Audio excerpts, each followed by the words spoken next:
We're camping up at Lees Ferry Campground, and it is just a short drive down the road. Places meant different things to different people who have traveled here. To the pioneers and the missionaries, it was an isolated settlement offering a small comfort during a long journey. Can you even imagine doing this? This is so rugged out here. I mean, we feel like sometimes we need four-wheel drive. I can't even imagine, you know, these covered wagons in like no real roads and stuff.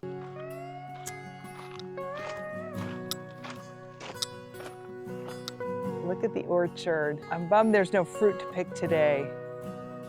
We're too early in the season. I think the moral of the story here is that you need to beat the deer if you want some fruit. So, you know, this whole Lees Ferry thing is all about this guy named John Lee. There's a lot of history involved with him. He and his wife actually started this ranch so that it was a supporting thing for their ferry operations. This place provided a veil over him, who arrived at the ranch as a fugitive for his involvement. He killed a bunch of people. He was involved in this Mountain Meadows massacre in 1857.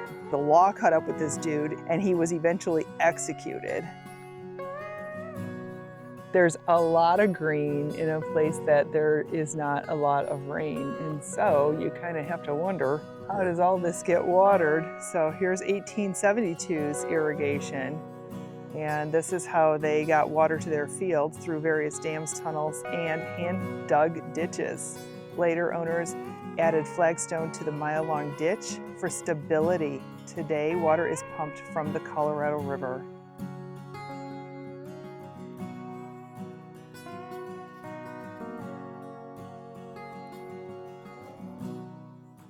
How do these guys think that they can handle more than one woman? I don't know. With the completion of Navajo Bridge in 1929, travelers bypassed Lees Ferry and the ranch grew quiet. Johnson and his family decided it would be the perfect place to live and discreetly practice their religion, which included plural marriages. The polygamous cabin. What does that mean? Like they all lived in here together? Well, he had more than one wife. I mean, do all the wives live in one place? Oh, I don't know. Oh my gosh. I can't imagine that. I can't either.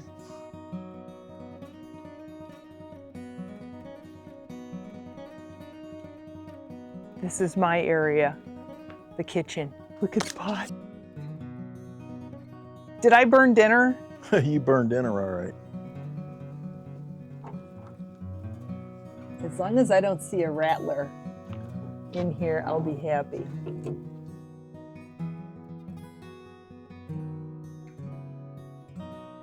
Yeah. Is this your dog? Hi, honey. Hi.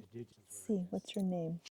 Jill. Jill, it looks like she makes a lot of friends. Aww. She's a sweetheart. I love sweet dogs.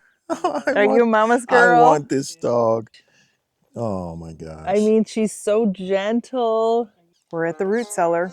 So the Root Cellar has flagstone walls and the roof is made from earth, which kind of looks to me like, I don't know, mud, maybe some rocks. It is partially dug out, so half of it's underground.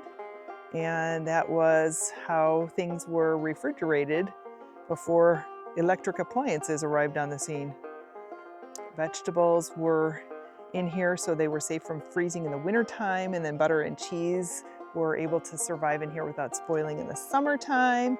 And it was also a really great place for the workers to come and kind of cool off. I love the bell up here. Ding the bell. This is the 1936 Weaver house. That's Leo and Hazel. They're the ones that had big plans for their newly purchased ranch as they flipped old cabins into rentals for guests.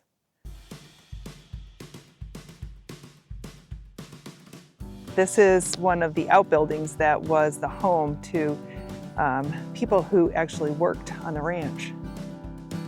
Big picture window. So let's see if this is your window. This is your view. Not too shabby.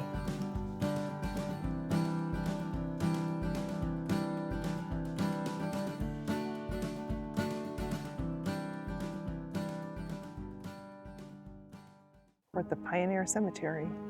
It says that as travelers arrived and departed from Lonely Dell, they brought more than goods and company. In these close quarters with poor sanitation and unrecognized disease spread easily. And descendants of the 20 pioneers that are buried here visit and tend the graves today.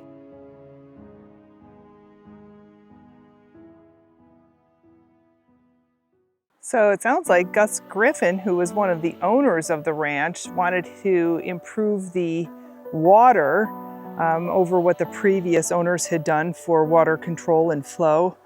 And the pump that he used could only be used when the river ran clear, and it hardly ever happened because, well, I guess it's always muddy, or most of the time. And that means that the mud would clog the machine and ruin the machinery, so he hardly ever was able to use the pump.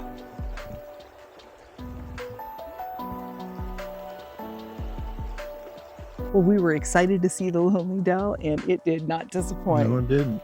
Absolutely fantastic. Awesome history and just beautiful scenery. The whole thing was totally worth going to see. So, one more box checked on our Lees Ferry adventure. Oh my gosh. The bell's ringing. The bell is ringing, and that wasn't any person ringing it. That was a little gust of breeze. And what a beautiful way to end the day. Yeah, it is. Perfect. Yeah. So we're going to continue our journey here at Lees Ferry, and we'll take you along for our next part of our trip. We'll talk to you again soon. See you later. Bye-bye.